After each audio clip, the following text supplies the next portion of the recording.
Hey everyone, welcome to day 4 of our 7-day English speaking challenge. I hope you're doing well and feeling motivated. I'm so proud of you for sticking with me. Up to now today, we're going to have some fun, we're going to learn, and I promise by the end of this video, you'll feel even more confident speaking English today. I want to challenge you in a different way. I want to make sure that English starts to feel natural to you, like it's becoming a part of your daily life. And for that, we're going to focus on making conversations interesting and fun. So imagine this.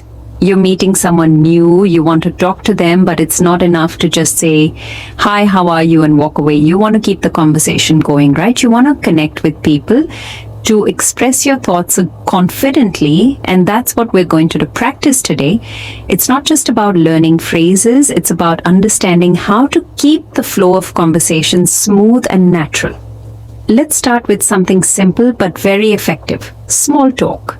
Small talk is a great way to get comfortable when speaking in English, and it's something we do every day.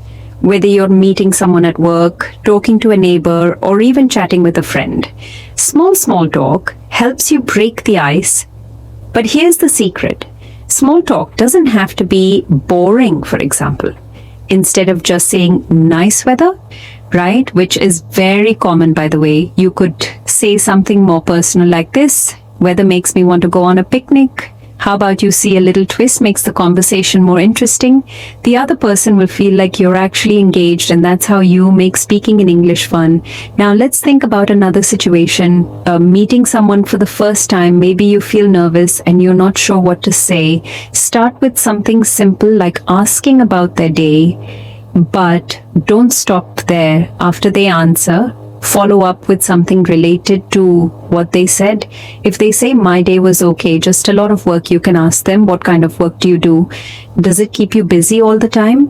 Suddenly you've turned a simple answer into a flowing conversation, but conversations are a two-way street, right? It's not just about asking questions. You need to share something about yourself too. If someone asks you, how was your weekend? Instead of saying, it was fine, try something like it was great. I went to this new restaurant and tried a dish I've never had before.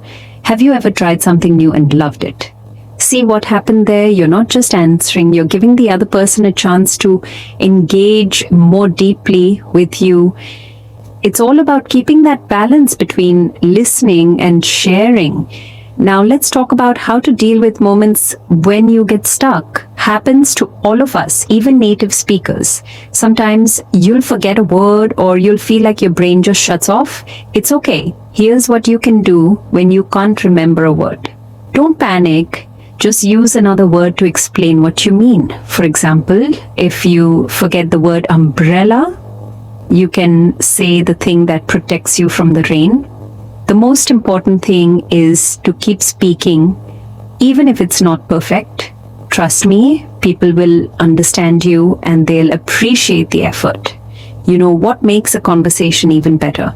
Humor. Don't be afraid to laugh at yourself, especially when you make a mistake. If you accidentally say something wrong, smile and correct yourself. People love it when you don't take yourself too seriously. It makes you more approachable. And it shows that you're confident enough to keep going even when things aren't perfect. Here's a funny story from my own experience. I was once trying to explain something about my day to an English speaker, and instead of saying I cooked pasta, I accidentally said I cooked myself in the kitchen. The person just laughed, and I laughed too. We had a great conversation after that because I didn't let the mistake stop me. I just corrected it and moved on. This is the kind of attitude I want you to have. Mistakes aren't failures. They're just stepping stones to becoming better.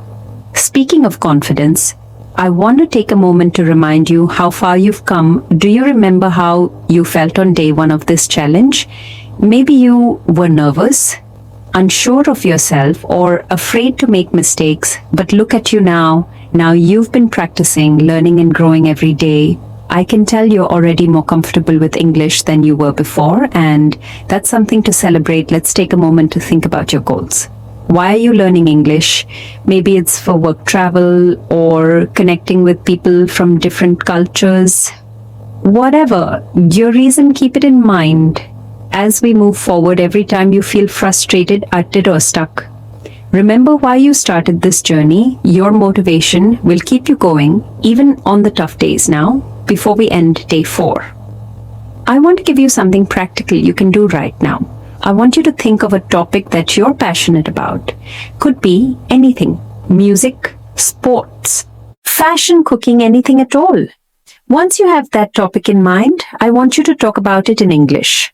Pretend you're explaining it to a friend who knows nothing about it.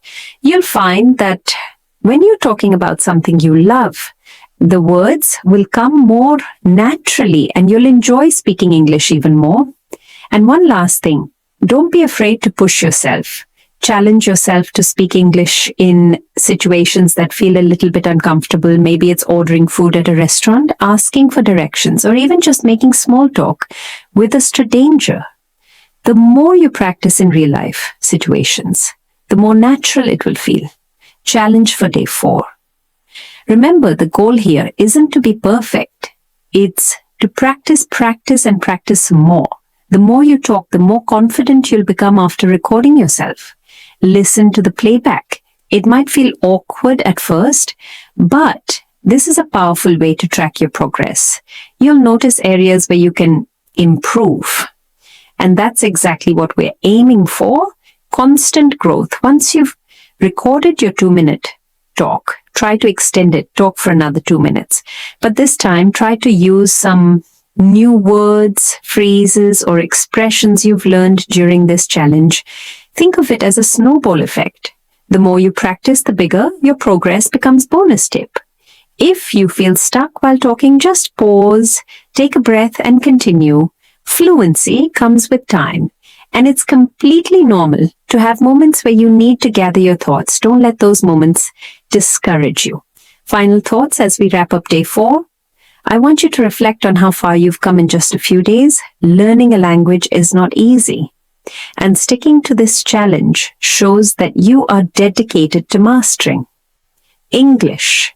The key to becoming fluent is consistency, even on days when you don't feel motivated. Just taking a few minutes to practice will make a huge difference over time. You've already conquered so many fears speaking out loud, making mistakes, trying new phrases. Every step you take brings you closer to becoming a confident English speaker. Here's something important to remember. English is not just a subject to learn. It's a skill you can use in everyday life. The more you incorporate it into your conversations, thoughts, and activities, the more natural it will feel, whether you're practicing with a friend, watching a movie in English, or simply thinking to yourself in English. You're building those essential skills every day, so give yourself some credit. You're doing amazing work. Here's a quick list of some important vocabulary that you can try to incorporate into your conversations. 1.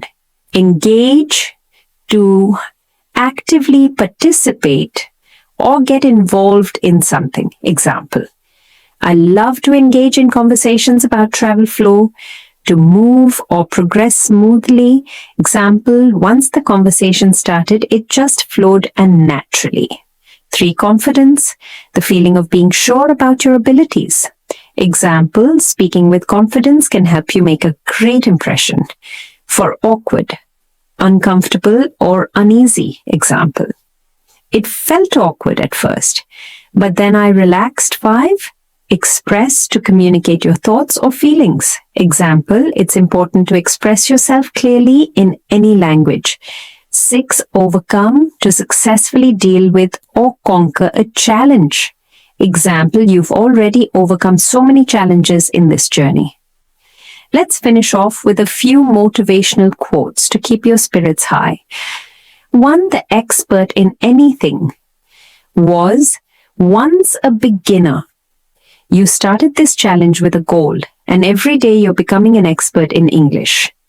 2. Success is the sum of small efforts, repeated day in and day out. Every time you practice speaking, you're moving one step closer to fluency. 3. Don't watch the clock do what it does. Keep going.